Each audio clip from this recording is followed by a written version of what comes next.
علیکم دوستوں، انسائڈ موزم فخر میں خوش آمدید۔ 25 ستمبر بروز پیر، یہ وہ دن ہے جب عمران خان صاحب کی پہلی پبلک اپیرنس ہوگی، اور یہ پہلی پبلک اپیرنس بہت ہی زیادہ معنی خیز ہے، کیونکہ 5 اگست وہ تاریخ تھی جب لاہور زمان پارک سے عمران خان صاحب کو توشہ خانہ کیس میں جج ہمایوں دلاور صاحب کے فیصلے اور اس فیصلے کے تحت دی جانے والی 3 سال قید بمشقت کی سزا کے بعد ان کو گرفتار کیا گیا تھا، اور اس کے بعد عمران خان صاحب کو ضمانت ملی، لیکن اس کے باوجود ان کو رہائی نہ ملی، کیونکہ سائفر کیس میں عمران خان صاحب کی گرفتاری ڈال دی گئی تھی، اور اب وہ خصوصی عدالت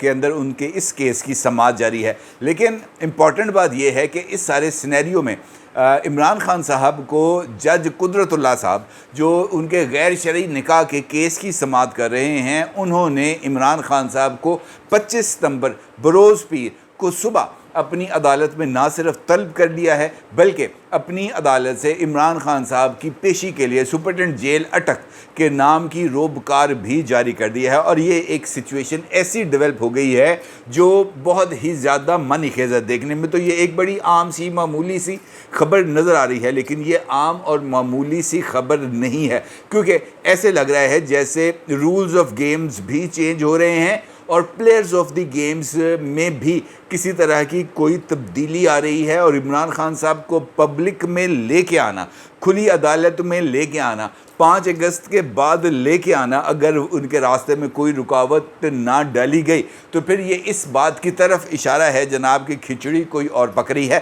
اور سوال یہ پیدا ہوتا ہے کہ کیوں؟ کیا عمران خان صاحب کے لیے اسٹیبلشمنٹ کے دل میں کوئی نرم گوشہ پیدا ہوا؟ کیا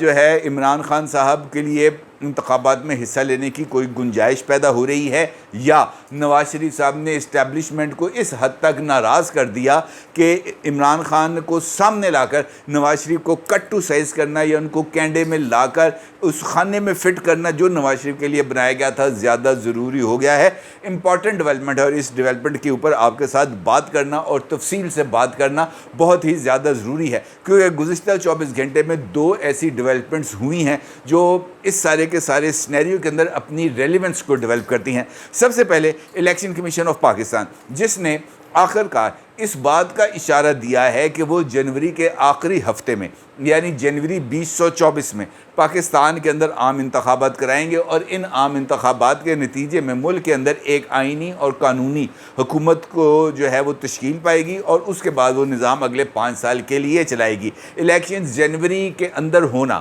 یا اس کا اعلان کر دینا بہت ہی زیادہ اس حوالے سے امپورٹنس رکھتا ہے کہ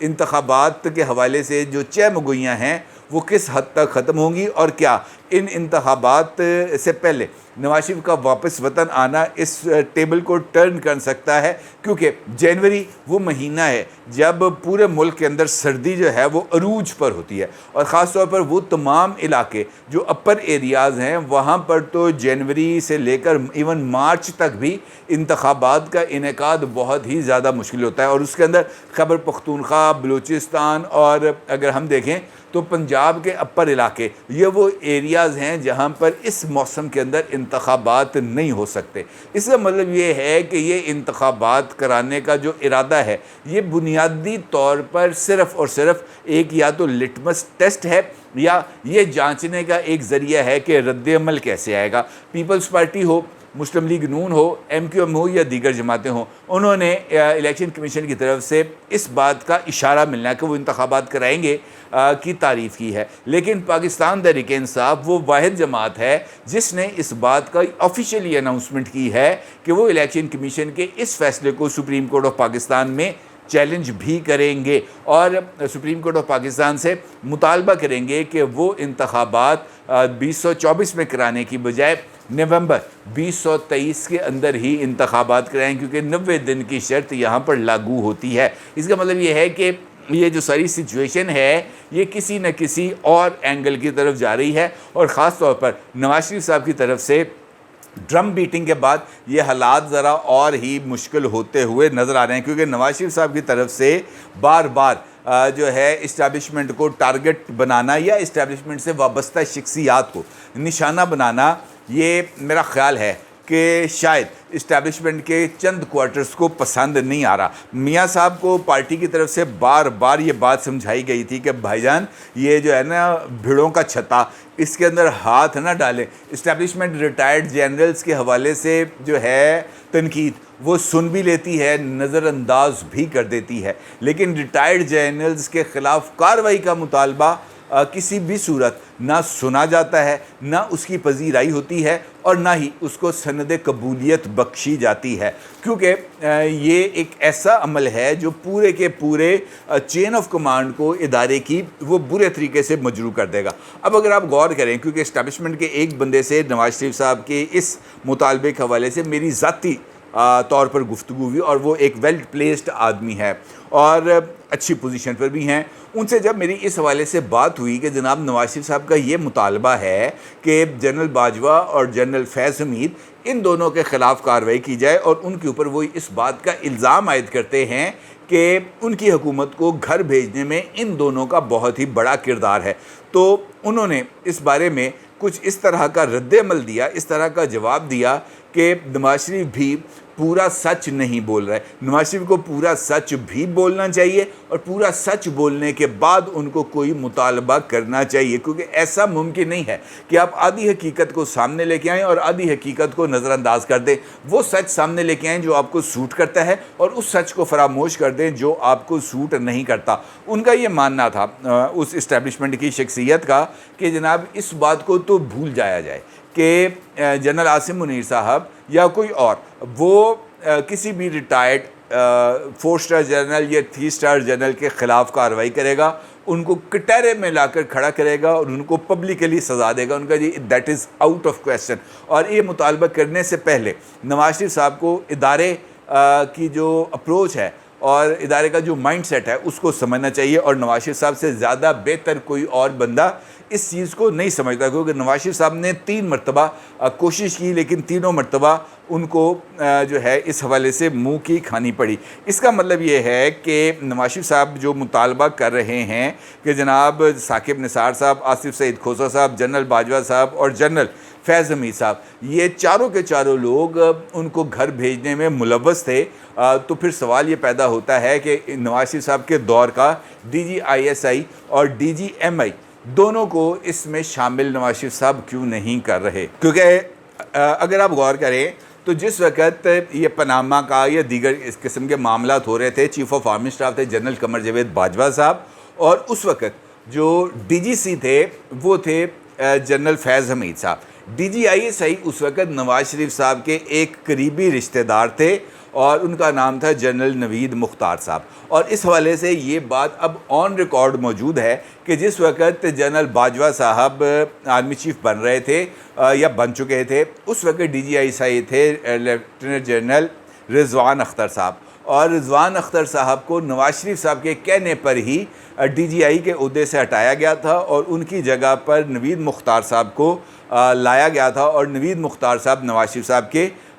قریبی رشتہ داروں میں ان کا شمار ہوتا ہے۔ اس کا مطلب یہ ہے کہ جب نواز شریف صاحب اس بات کا مطالبہ کر رہے ہوتے ہیں کہ میرے خلاف سازش کی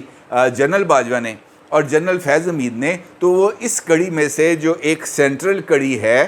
نوید مختار صاحب کی، اس کو مس کرتے ہیں۔ یہ تو ممکن نہیں ہو سکتا نا کہ آپ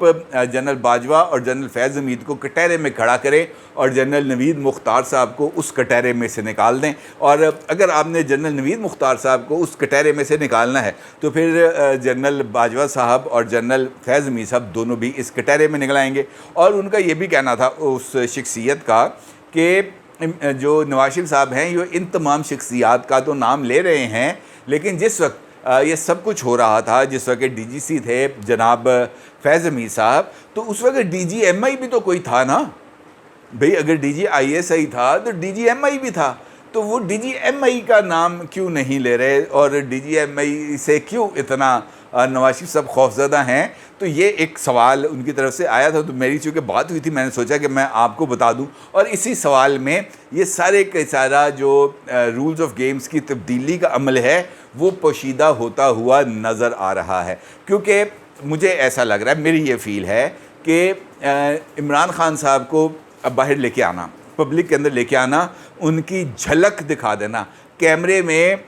عمران خان کی شکل آ جانا ٹی وی پر یا اخباروں میں یا سوشل میڈیا پر، عمران خان کی جھلک کا نظر آ جانا بھی اس بات کی طرف اشارہ ہوگا کہ جناب پبلک مومنٹم دوبارہ ڈیولپ ہو جائے گا، کیونکہ اس پبلک مومنٹم کو روکنے کے لیے ہر طرح کا حربہ استعمال کیا گیا ہے۔ اور یہ میں نے آپ کو بتایا بھی تھا کہ آخری میٹنگ جو ہوئی تھی میڈیا مالکان کے ساتھ اپارا میں، وہاں پر سختی سے یہ بات کہی گئی تھی، سختی سے، کہ جناب عمران خان کی کوئی شکل، تصویر، آواز نیشنل میڈیا پر نظر نہیں آنی چاہیے۔ اب اگر 25 ستمبر کو پیشی ہوگی، نیشنل میڈیا، پرنٹ میڈیا بے شک جو ہے وہ اس کوریج، اس ایونٹ کی کوریج نہ بھی کرے، تب بھی سوشل میڈیا اس حد تک وائبرنٹ ہے کہ وہ کہیں نہ کہیں سے عمران خان کی جھلک کو نکال کے لے آئے گا۔ اور اس موقع پر جب